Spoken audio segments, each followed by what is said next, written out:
The Admiral gazed at the main view screen of Orbital Defense Station Theta, disbelief etched across her weathered face.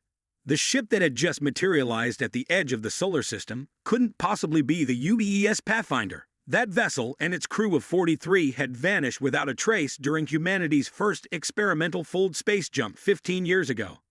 The loss had nearly derailed Earth's fledgling interstellar program. "Confirmation, sir," Lieutenant Rodriguez reported, his voice tense. "AFF's signature matches the Pathfinder, but the whole configuration is nothing like our records." The silhouette on the screen bore only a passing resemblance to the missing research vessel. The familiar cylindrical frame remained, but it was now enveloped in a latticework of gleaming, iridescent metal that seemed to shift and flow like liquid as they observed. "Open a channel," the Admiral ordered, straightening her uniform. For several tense moments, there was nothing but static. Then a face appeared. It was human but altered. "Captain Sarah Levine," she said, her voice carrying an odd harmonic. Once dark hair now shimmered with glowing strands, and her eyes reflected the stars themselves. "Admiral," she continued, "it's been a while. 15 years. Captain, the Admiral replied carefully. "We presumed you lost." Levine smiled. "For us, it's been closer to 80. Time flows differently where we've been." Before the Admiral could respond, alarms blared throughout the station. 3 dreadnoughts had just folded into the system. The vanguard of an invasion fleet that intelligence had warned would arrive, though not for another month. "Sir," Rodriguez shouted, "ships at the helips. They're charging weapons." The Velroy had encountered humanity just 3 years prior, and negotiations had quickly broken down. The technologically superior species had declared humans unworthy of space travel and had promised to cleanse Earth's solar system. Only desperate diplomatic maneuvering had bought Earth time to prepare. "All stations to battle positions," the Admiral ordered, knowing it was futile. Earth's defenses couldn't withstand even 1 dreadnought, let alone 3.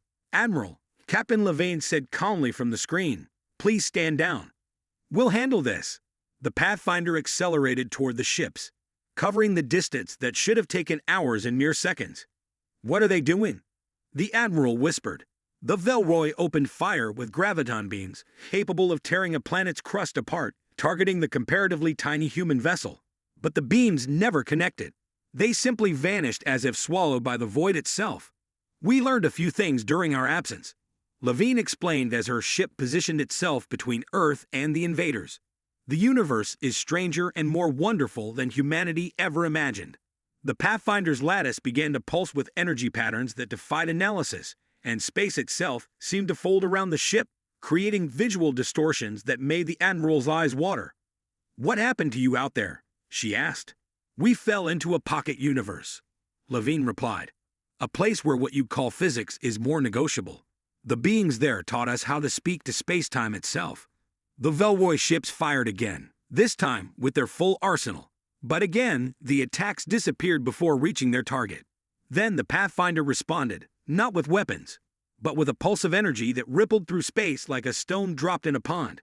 The Velroy dreadnoughts simply stopped, not destroyed, not damaged, just immobilized. "They'll remain that way until we've had a chance to talk," Levine said.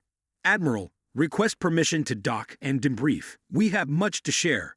2 days later, in a secured conference room deep within Luna Command, Captain Levine placed a small, pulsing crystal on the table before Earth's highest military and scientific authorities. "This contains the basics," she said, "enough to begin understanding what we've learned."